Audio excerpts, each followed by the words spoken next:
So it is 7:45 and I've just been flopping around all day. I haven't really done much with myself. I'm so worried. I didn't follow up, but I'm going to tomorrow. It was just my day to be inside. Again, like I said, yesterday, I think the 20th, I was at the courthouse downtown, and you can't take your knife into the courthouse.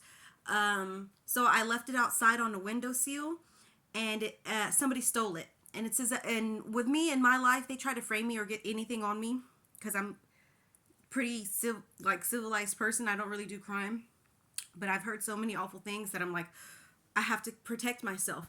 So I went to there was a police officer at the courthouse because downtown Fort Worth, if you go to that main, really pretty old courthouse, there's a library there. And on Mondays, the library is closed, and I needed to type out a resignation because there's some really funny stuff happening at the job that I had, but I didn't have, but then I did have with my scheduling, and they refused to pay me. They shorted my check, and then on this check they completely just paid me $75. It should have been a full check, and I think that they knew somehow that I wanted to go to South by Southwest because in 2019 they had the ACLU there, and so I really wanted to go, but magically my phone fell out of my pocket and the screen cracked. It didn't even crack it at that badly, then it was already cracked, but then it got all those lines across it, and I couldn't use the Turo app. I was planning on getting paid and using the Turo app to rent a car so that I could go to Austin and see if I couldn't find ACLU at one of those conferences that they have at South by Southwest. But no such luck. I did end up in catching a ride to Leona's Quinceañera with Jackie and had a great time with my family, so that was good. But then when I came back, I had to type out my resignation because I was mad at Town Park that was formerly Sewell. The plot thickens. Yeah. So I'm like, you know what? I don't want to be part-time. I don't want to be full-time. I don't want to be on call. Take me out of your system altogether, because I'm being told that there's somebody who is impersonating me at the hotels, because there's a lot of hotels downtown to like valet, which is what I was doing. But they kept changing my schedule, not paying me, and then I was hearing awful, nasty rumors about me in those hotels. I hadn't stepped a foot in any of those hotel rooms. I just, I worked valet, so sometimes I sit out inside on the couches. But no, you have not seen Veronica, the real Veronica, one and only, not those two other impersonators that are out there.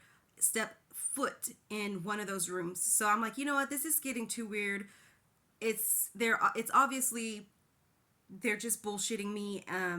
I know they're affiliated with Sewell, so let me just type in my 2 weeks notice because I was pissed that they didn't pay me.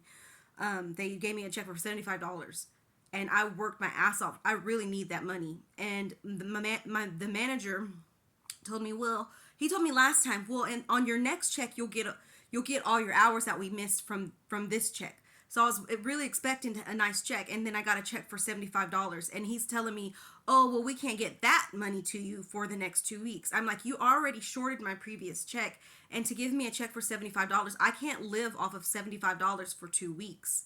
And I know that he could reach out to HR and say, we fucked up her check, cut her a check. It's not an act of Congress to get me a check mailed out. So I shouldn't have to wait for 2 weeks for all of the hours. It's basically at this point probably a good 80 hours that they completely just said fuck you. They sent me a check for $75. So I was going to type out that resignation, and I had to go to the law library in the courthouse, and I left my knife. It's a purple Smith & Wesson 4-inch knife, and I left it outside, and there was this guy who was walking right out to the right as I was walking in, and I think he grabbed it.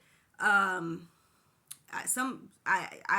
don't know if there are cameras out there to see, but I like made a big deal out of it.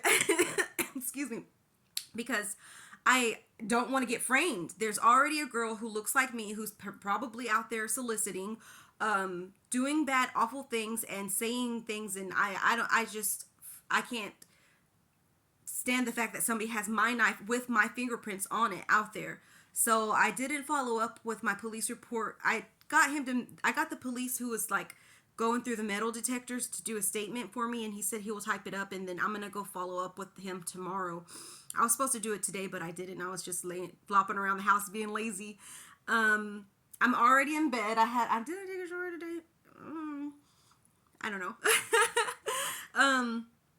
So yeah, I'm just scared that they're gonna try to frame me. The people who are thus far, putting together the stories and narrative and plots of my life have really had it out for me, and I used to be real quiet because when you're going through trauma, you just quiet, but shit, I'm very vocal about things that happen to me now and what I suspect, and they hate it. They hate me even more. They were mean to me when I didn't deserve it. Well, I don't deserve it now. They were mean to me when I was sweet and innocent minded, and I'm still innocent minded. It's so complicated. They were mean to me when I was a little kitten, and now that I'm like a tiger and I can roar back and talk smack back and think thoughts back, they're even awfuler. They're just really awful people. And so I don't put it past them that they would try to steal my pocket knife and like do something with it or put it somewhere it doesn't belong.